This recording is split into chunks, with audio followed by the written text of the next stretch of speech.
mama ak kii toog papa nag yaa ngi tooñ bay lim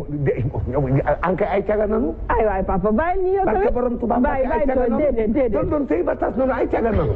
papa déedéet maa ngi ñëwaat ci yow déedéet maa ngi ñëwaat ci yow Alima Ndoon Ndella ak kii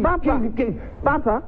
maa ngi ñëwaat ci yow amatul jëkkër waaw d'accord maa ngi ñëwaat ci xam nga baat boobu dañ ko tàmm di ko utiliser si leneen léegi waa léegi nañu wax ku sëy ba tas rek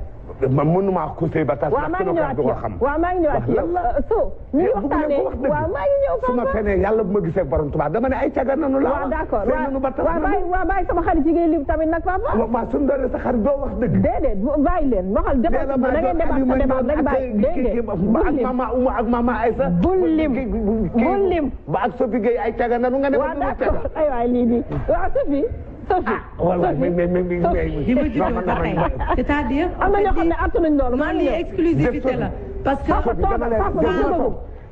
yàlla ndax mën naa waat ci yàlla damay wax mën naa waat ci yàlla ne at gi nga am non li nga wax bokkul de mooy keneen ku dul yow bu jaaroon ci kaddu gi plateau bi tas waaw non grawul pour yow si say bët ak démb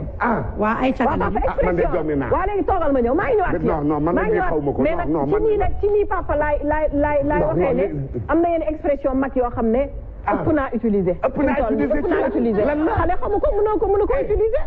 ëpp naa utiliser maa ngi ñëwaat ci yow léegi dama ne caga day am ci kër sëñ waaw papa maa ngi ñëw ay papa maa ngi ñëw dama ne caga day am ci kër sëñ papa maa ngi ñëw